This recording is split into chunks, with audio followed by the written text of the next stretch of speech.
महाराज अश्वपति को बड़ी चिंता होने लगी और सोचने लगी कि हमारे आंगन में किसी भी कन्या ने जन्म नहीं दिया। ध्यान रखना, कितने भी दान कर लो, जब तक आंगन में कन्यादान न हो तो वो आंगन पवित्र नहीं बताया। आज उसी समय भगवान की ऐसी कृपा, इनके आंगन में एक कन्या ने जन्म लिया। जब एक कन्या ने जन्म लिया, नामकरण संस्कार किया गया तो उस कन्या का नाम सावित्री पड़ा। सावित्री बहुत ही अच्छी लड़की थी। धीरे धीरे ये कन्या आंगन में बड़ी होने लगी। जब ये कन्या आंगन में बड़ी होने लगी, महाराज अश्वपति को बड़ी चिंता होने लगी कि हमारी बेटी शादी के योग हो चुकी है। उसी समय महाराज अश्वपति सावित्री के लिए हर जगह वर ढूंढने के लिए जाते हैं, लेकिन कहीं भी सावित्री के योग वर नहीं मिलता। जब सावित्री के योग कहीं भी वर नहीं मिलता, लौट करके घर वापस आ जाते। एक समय की बात, महाराज अश्वपति आंगन में बैठे हुए थे। उसी समय सावित्री कहने लगी कि पिताजी, कभी भी आपको देखते थे तो आपका चेहरा फूल की तरह खिलता हुआ नजर आता था, लेकिन इतने सुस्त क्यों हो? क्या कारण है? किस बात की चिंता है? उसी समय महाराज अश्वपति कहने लगे, मत पूछो चिंता का कारण क्या है। बेटी, जब किसी की नौजवान बेटी घर में घूमे तो माता पिता को चिंता है, हमें बड़ी चिंता है। और ध्यान रखना, जब बेटी शादी के योग हो जाए तो माता पिता को शादी कर जानी चाहिए। क्यों? जवान बेटी घर में घूमे तो माता पिता को देखने में पाप बताया। उसी समय महाराज अश्वपति कहने लगे, बेटी, हमें चिंता तो इसी बात की है कि हम कहीं भी आपके लिए वर ढूंढने के लिए जाते हैं, लेकिन हमें तुम्हारे योग वर नहीं मिलता। सावित्री कहने लगी, पिताजी, अगर तुम्हारी आज्ञा हो, आपको बुरा ना लगे तो हम वर की तलाश करके आए। अश्वपति कहने लगे, बेटी, इससे अच्छी और क्या बात है। आज धीरे धीरे समय व्यतीत होने लगा, मैया को बड़ी चिंता होने लगी। उसी समय महारानी ने क्या किया, जरा भी देरी नहीं की है और बांदी को बुला लिया। और बांदी को बुला करके कहा, बांदी, मेरी बात सुनो। कि बांदी लैया बुलाया, कहिए समझाए चलने कजारी। मेरे प्राण प्यारे सजना को बोलाई के बंदिया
और महाराज अश्वपति के पास में भेज दिया। जैसे महाराज अश्वपति के पास में भेजा, बांदी को देख करके महाराज घबराने लगे और सोचने लगे कि हमें ऐसा लगता है आज हमारी महारानी को कोई कष्ट है, इसलिए बांदी को भेज करके मुझे बुलवाया। उसी समय बांदी ने हाथ जोड़ करके महाराज अश्वपति से कहा, महाराज आपको महलों में रानी याद कर रही है। जब ये कहा तो उसी समय जरा भी देरी नहीं की, महाराज अश्वपति कहने लगे, बांदी आप इस समय चली जाओ और मैं प्रातः काल होते ही महलों की तरफ अवश्य आऊंगा। उसी समय जरा भी देरी नहीं की है, सारी रात तो विश्राम किया और जैसे सुबह हुआ भास्कर देव ने अखियों को खोला, घोड़े पर सवार होकर के महाराज अश्वपति अपने महलों की तरफ चले। और जैसे ही महलों की तरफ चले हैं तो पतिव्रता नारी ने उठ करके सम्मान किया। कैसे? हेलो हेलो हेलो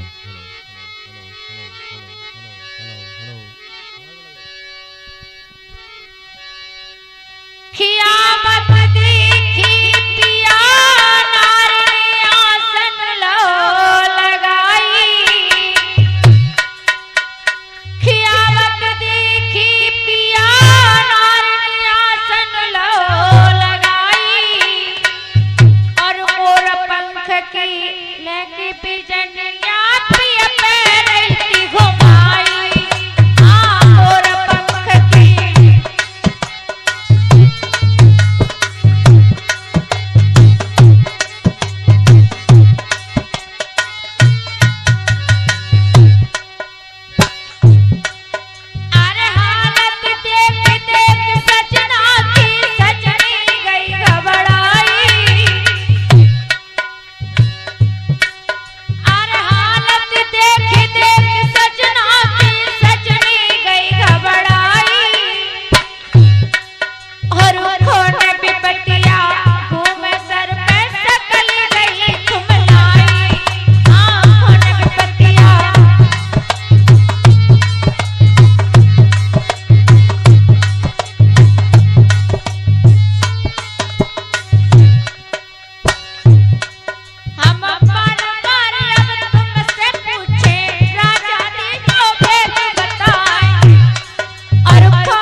पतिव्रता नारी ने अपने पति को बड़े प्रेम के साथ में बिठा लिया और बिठाल करके जवाब दिया।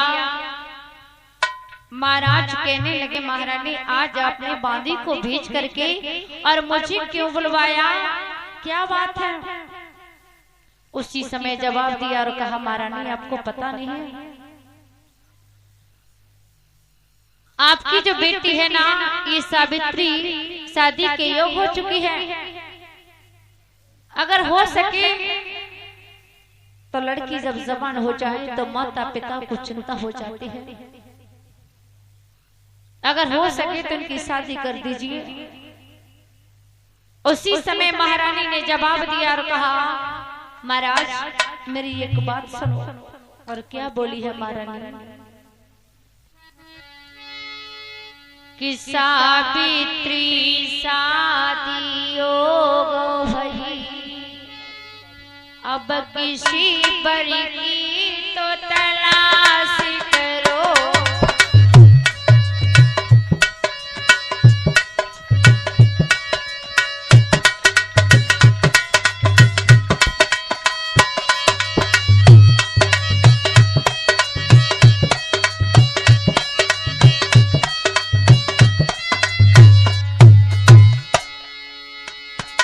सावित्री शादी योग भई,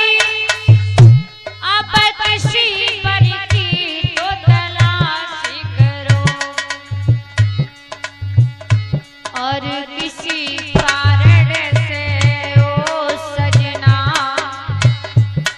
कन्या के पीले हाथ करो।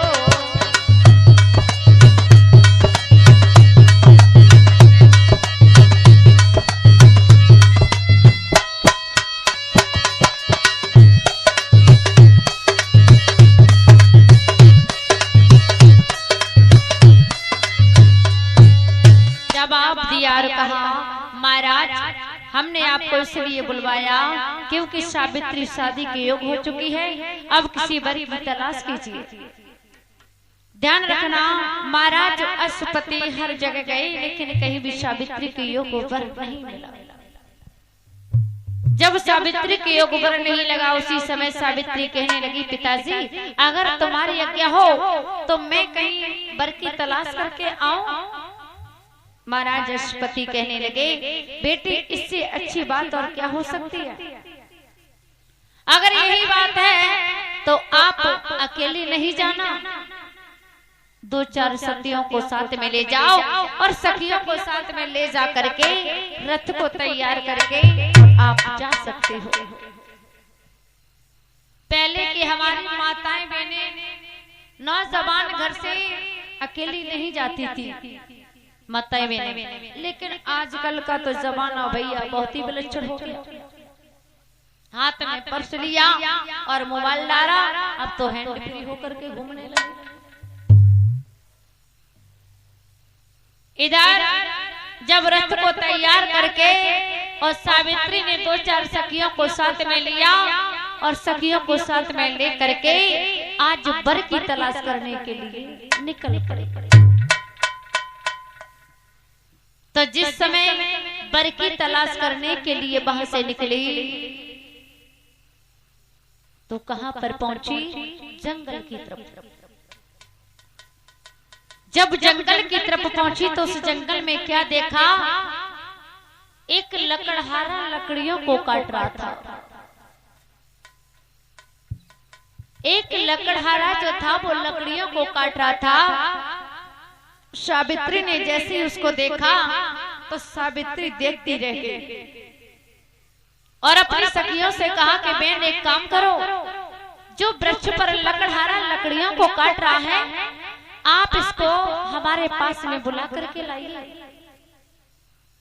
जब ये कहा उसी समय सावित्री की सखियां जो थी और उस लकड़हारा के पास में पहुंची तो कहा, भैया आप वृक्ष से नीचे उतर करके आओ। क्यों? क्योंकि हमारे महाराज की जो बेटी है ना वो आपके लिए बुला रही है। जब ये कहा तो उसी समय वो लकड़हारा कहने लगा कि मैं ऐसे वृक्ष से नीचे नहीं उतरूंगा। क्यों? क्योंकि भला मैं लकड़ियों को काट काट करके मेरे 2 माता पिता हैं उनका पेट पाल रहा हूं, भला मैं वृक्ष से नीचे नहीं उतरूंगा। जा करके सारा हाल सावित्री को बताया तो सावित्री स्वयं चल के आई और वृक्ष के नीचे खड़ी हो गई और खड़ी होकर के हाथ जोड़ करके निवेदन करने लगी और कहा, आप वृक्ष से नीचे उतर के आओ। क्यों? सावित्री ने जैसे ही उसको देखा, एक महाराज की बेटी और एक जंगल में लकड़ी काटने वाला लड़का उसके साथ में विवाह करने के लिए तैयार हो गया, जिसका नाम था सत्यवान। जब उसके साथ में शादी करने के लिए तैयार हो गई और कहने लगी कि वृक्ष से नीचे उतर के आओ। क्यों? क्योंकि हम तुम्हारे साथ में विवाह करना चाहती हूँ। सत्यवान कहने लगी, भला आप एक महाराज की बेटी हो करके और एक लकड़हारा के साथ में विवाह कैसे कर लोगे? मुझे बिल्कुल भी यकीन नहीं हो रहा, मैं वृक्ष से नीचे नहीं उतरूंगा। उसी समय सावित्री हाथ जोड़ करके कहने लगी सत्यवान से कि मेरी बात सुनो, तुम्हारी इस लकड़ी काटने का कारण क्या है? क्यों काट रहे हो? इस जंगल में क्यों भटक रहे हो? और क्या बोले हैं कि सावित्री बोली सी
सावित्री कहने लगी, क्या कारण हुआ जो आप इस जंगल में लकड़ी तोड़ रहे हो?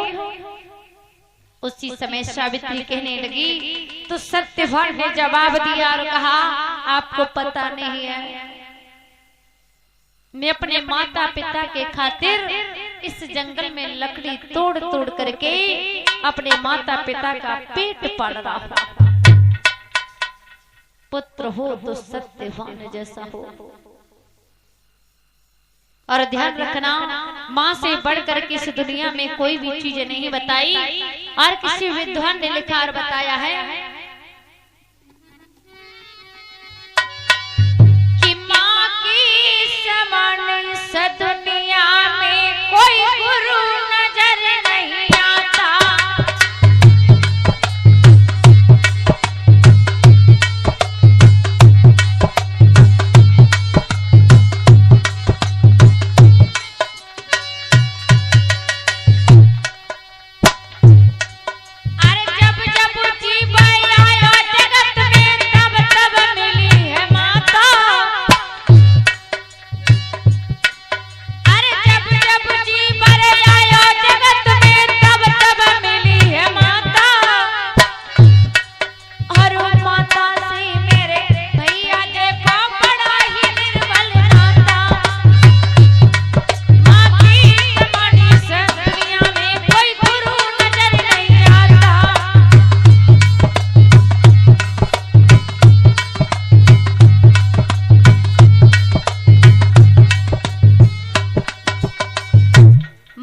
बढ़ करके कोई भी चीज नहीं बताई।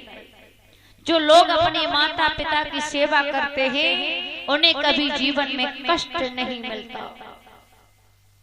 और जो हमारी माताएं बहनें सास ससुर और पति की सेवा करती हैं उन्हें कभी जीवन में कोई भी दुख पैदा नहीं होता।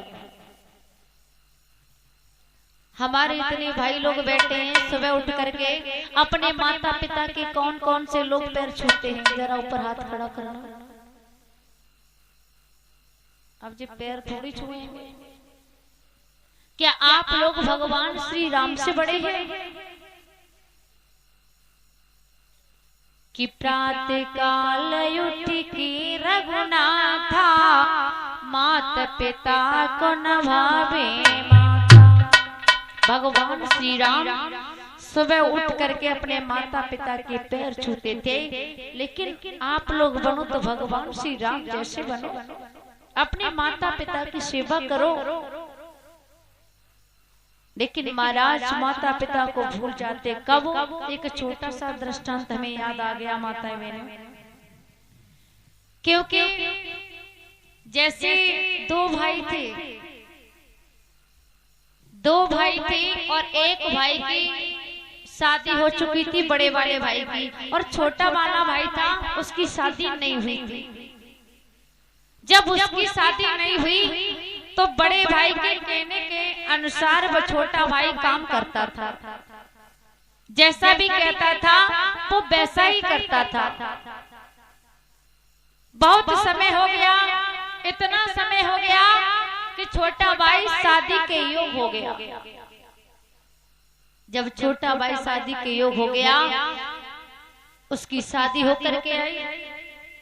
जब उसकी शादी हो करके आई तो एक समय की बात बड़े वाले भैया ने अपने छोटे वाले भाई से कहा कि भैया एक काम करो,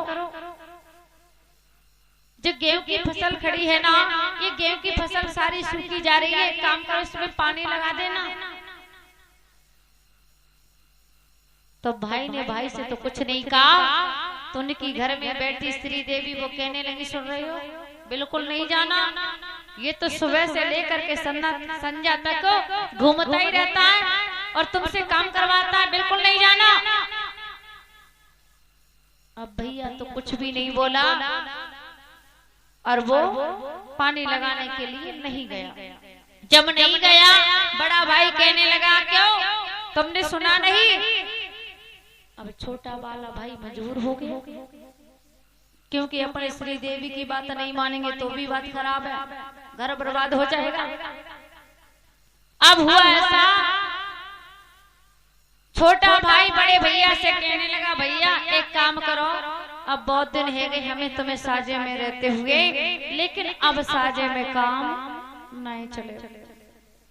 क्या तो बोले भैया अब बंटवारा कर दे। बड़े भैया के दिमाग में झटका लगा, बोले कहने लगा अचानक ये क्या कह रहा है कि अब बंटवारा कर दो। तो भैया कहने लगा कोई बात नहीं।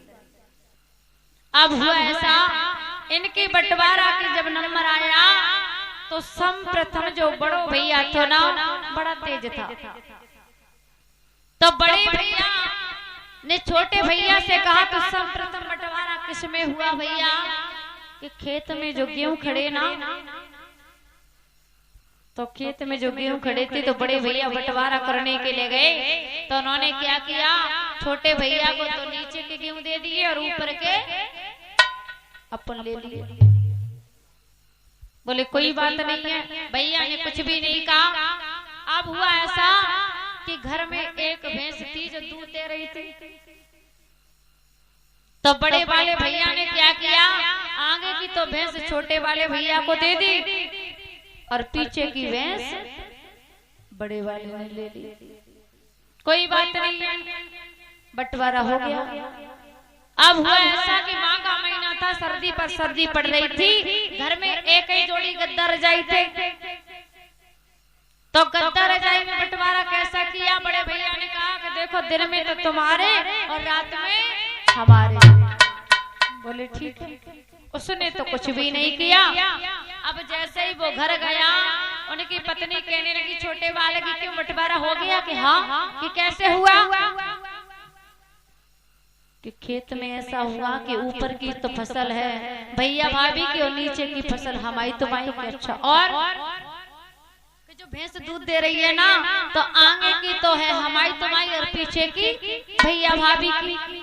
बोले अच्छा, और कि गद्दा रजाई में ऐसा हुआ कि दिन में तो हमारे तुम्हारे और रात में भैया भाभी की। अच्छा, अब वो पत्नी बोली अब तुम बिल्कुल चुप रहियो, शांत रहियो, मैं जो करूंगी वो देखते रहना।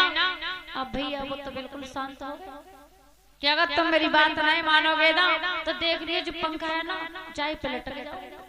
अब माता बहनों की ये धौंस होती है भैया लोगों। कहने लगे उसी समय अब वो पत्नी को सारी रात चैन नहीं पड़ो, छोटी वाली पत्नी को जब चैन नहीं पड़ो बस सोचने लगी कब सुबह हो, और जैसे ही सुबह हो सवेरे के 4 बजे, और जैसे ही 4 बजे और खेत में पहुंच गई, और जैसे ही खेत में पहुंच करके और हाथ में वो क्या कहते उससे दराती कहते क्या कहते हैं बोई ली और ले करके कच्ची फसल काटने लगी। जब गेहूं की कच्ची फसल काटने लगी तब तक उनकी जेठानी आ गई, कहने लगी ये क्या कर रही है। बोले चुप रहिए नटनी, तेरे ऊपर कहे मैं अपने नीचे की खूब काटूंगी। उसने कच्ची फसल ली और सारी फसल काट के यूं डाल दी। अब हुआ ऐसा जेठानी सोचने लगी, बड़ी डार्क डार्क लिपस्टिक लगाए के तैयार है कि बाल्टी हाथ में लेके और भैंस काटवे काजे बैठ गई। और जैसे भैंस काटने के लिए बैठी, आधी भैंस काट ली, और जैसे ही देवरानी ने देखो तो मोटो सोटा लेके आई और भैंस के मुंह में वो कहने लगी क्या कर रही है।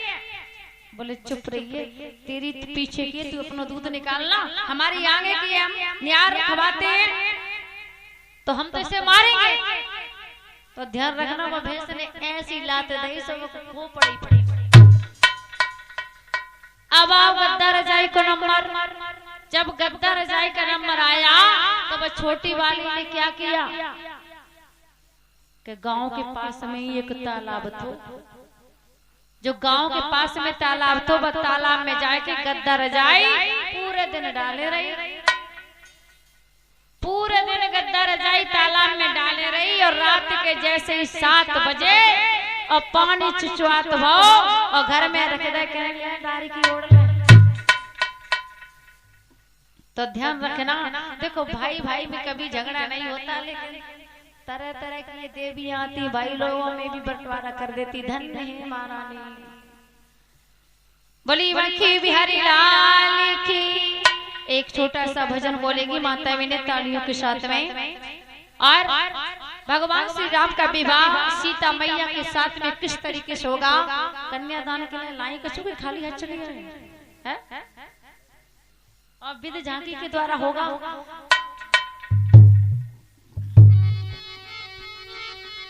एक भगवान का भजन बोल लीजिए।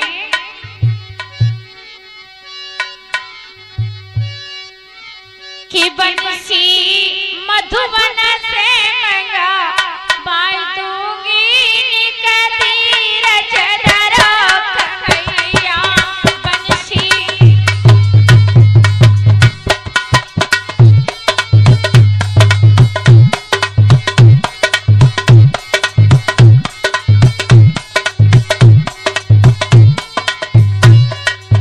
माताएं बहने भाई बंधु देखो आज 3 दिन तो बीत गए, 4 दिन हो गए देखते देखते, लेकिन आप लोग भजन नहीं बोल रहे हैं। हम सोच रहे हैं आज बोलेंगे कल बोलेंगे, आप लोग बोल ही नहीं रहे हैं। जब सीधी उंगलियों से घी नहीं निकलता तो थोड़ी टेढ़ी करनी पड़ती है। ऊपर हाथ करो, ऊपर हाथ करो भाई लोग, आप भी करो।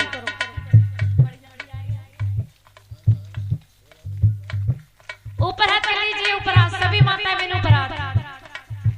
अब बाबा आप भी कर ले, तुम्हें अपनी अम्मा की कसम है, हमारी अम्मा की, आपको अपनी अम्मा की ना है।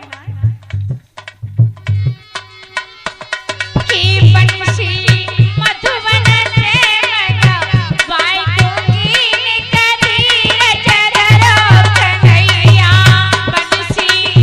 जय हो और लंबे लंबे क्या कहना माता बहनों के लिए।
कितनी भुजाओं में ताकत है माता बहनों को।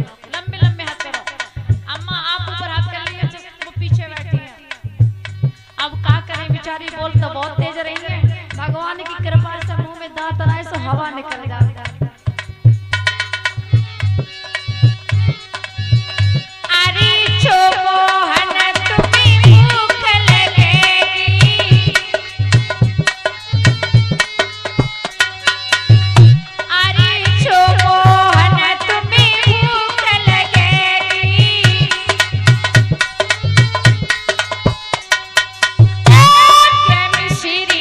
मथुरा से बाई दूंगी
बोली बंकी बिहारी लाल की। इधर गौर करते हैं भगवान की कथा की तरफ। जब सावित्री जो थी जा करके सत्यवान से कहने लगी कि मैं आपके साथ में विवाह करना चाहती हूँ, उसी समय सत्यवान ने मना किया, लेकिन सावित्री कहने लगी मेरी बात सुनो। और क्या बोली है महाराज, सत्यवान के माता पिता के पास में पहुंच करके कहने लगी सावित्री कि मेरी बात सुनो मैया। और बोली कि मैया तेरी सेवा का अवसर जो मिल जाए,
सावित्री कहने लगी तो सावित्री की माँ उसी समय सत्यवान की माँ कहने लगी बेटी आप में काम करो, यहाँ से जाकर के किसी दूसरी वर की तलाश कर लो, क्योंकि मैं जंगल में निवास करने वाली हूँ, झोपड़ी में निवास करने वाली हूँ। भला एक आप महाराजा की बेटी हो करके और आप हमारे बेटे के साथ में विवाह कैसे कर सकती हो। उसी समय सत्यवान की माँ कहने लगी बेटा मेरी बात सुनो, और सावित्री को जवाब दिया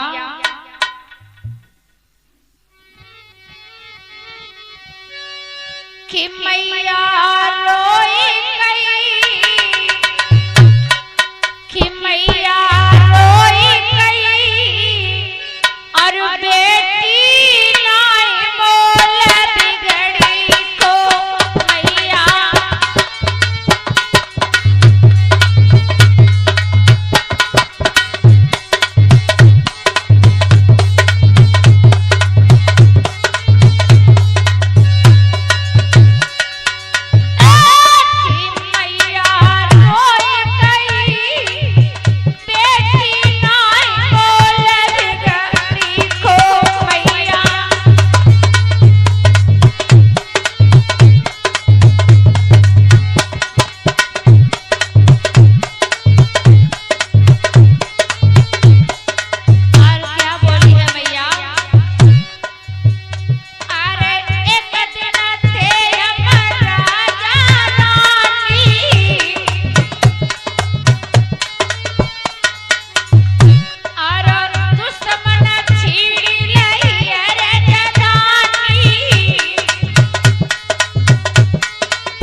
सत्यवान की माँ कहने लगी कि बेटी आप यहाँ से चली जाओ, क्योंकि आप एक महाराजा की बेटी हो करके एक लकड़हारा के साथ में विवाह कैसे कर सकती हो।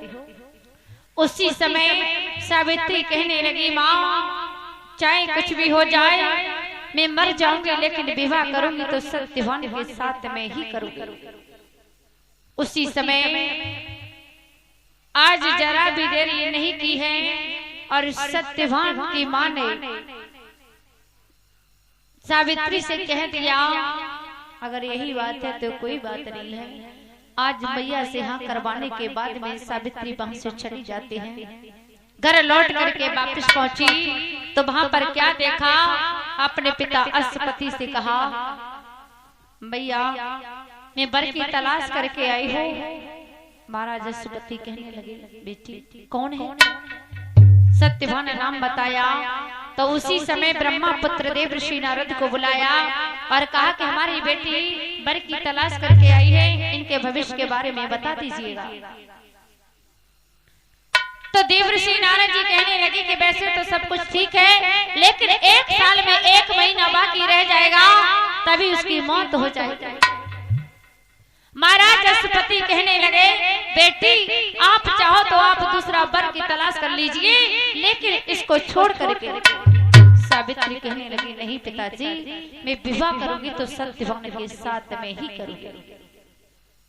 उसी समय शुभ मुहूर्त निकाल करके आज मैया ने सावित्री का विवाह किया और विवाह करने के बाद में वहां से सखियों ने विदाई दी। तो उस समय सावित्री रोने लगी तो सखियां समझा करके क्या बोली है,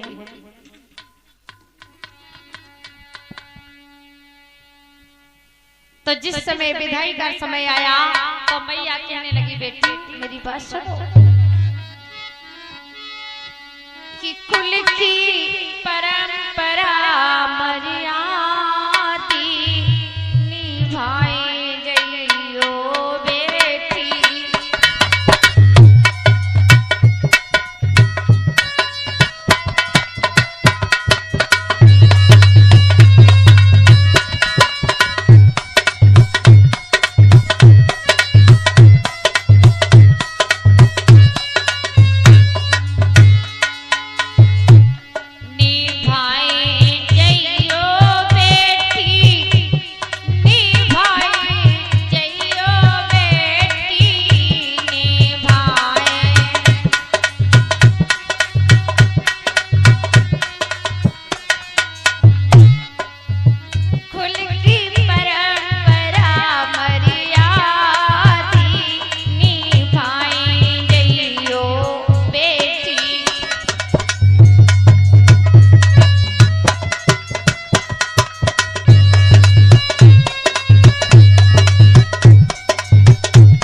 बेटी को समझा करके कहने लगी कि बेटी आप ससुराल के लिए जा रही हो, लेकिन इस कुल की मर्यादा को कभी भंग नहीं करना। ये पहले की माताएं मैंने अपनी बेटी को समझा करके भेजती थी, लेकिन महाराज आजकल की माताएं मैंने पता क्या कहती हैं, जब ससुराल के लिए बेटी जाती है तो कहती है लली तू ससुराल जा रही है ना, तेरी सास तो उसे कछु कहे ना तो चोटी पकड़ के और बेलन की मार खूब लगाई है, अगर कुछ कहे तो एक बार फोन कर दिए। ये आजकल की माताएं बहनें अपनी बेटी को शिक्षा देती हैं, लेकिन ऐसा नहीं करना चाहिए। और क्या बोली है वो मैया, जो मिले प्रेम से पइए भगवान को भोग लगाइए, जो मिले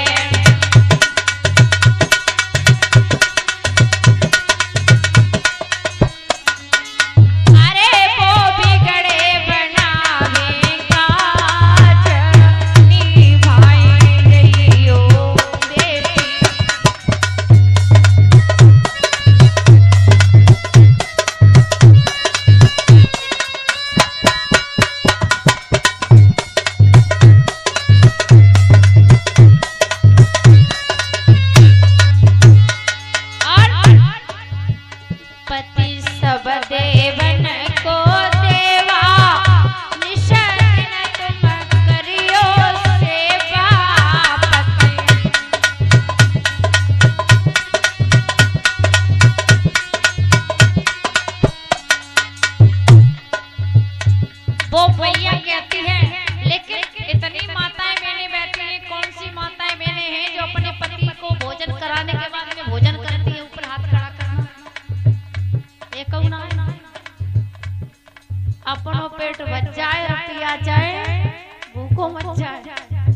वहां से सावित्री को विदा किया।